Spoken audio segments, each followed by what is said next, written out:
In a big blow to telecom companies, the Supreme Court has dismissed the review petition filed by them against the judgment on adjusted gross revenue case. Let's do a three-point analysis to really understand what this means, not just for the telecom companies, but also for banks who have a huge exposure to the sector as well. 1. Key highlights of the Supreme Court order.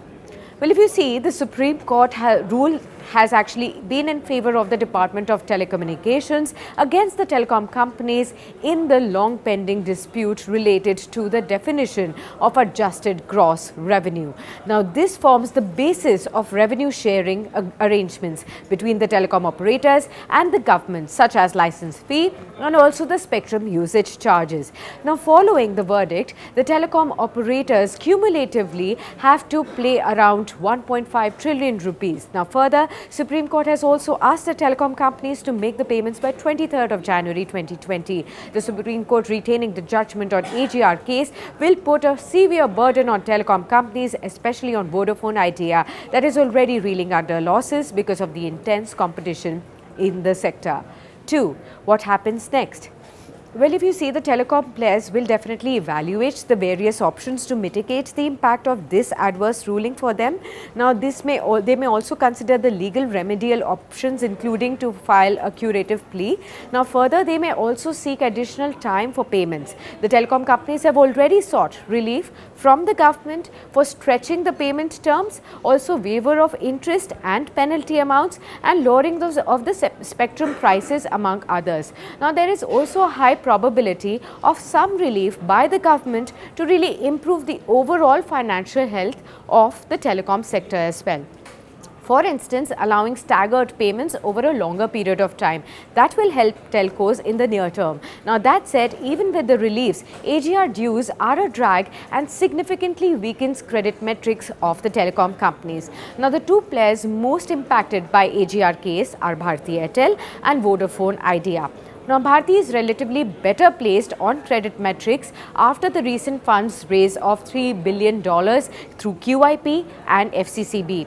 Now, Vodafone has made a total provision of over 44,000 crores till the quarter ended September 2019 for the disputed liability towards AGR. Now, consequently, it also reported record loss of about 51,000 crores in the September quarter itself. Now, while Vodafone has increased the tariffs, the company definitely continues to lose subscribers, which will in the end negate some of the benefits over here.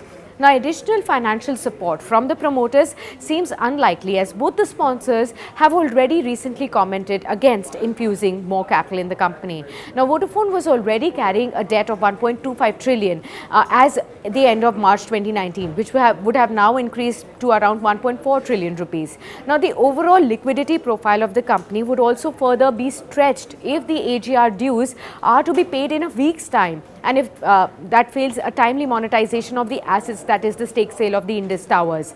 3. The impact on the banking sector now. Well, the verdict is also a massive blow to the financial sector, as it further increases the probability of defaults in the telecom sector as well.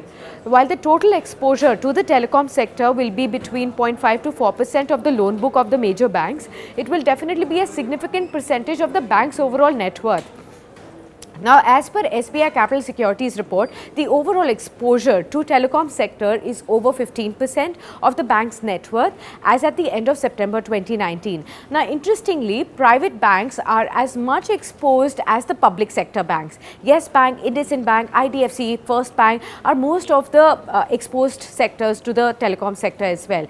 Now, Yes Bank has the highest exposure to Vodafone of about 5,000 crore rupees, while its net worth is around 28,000 crore rupees. Now, given that, Supreme Court ruling could be also a straw that could actually break the camel's back over here.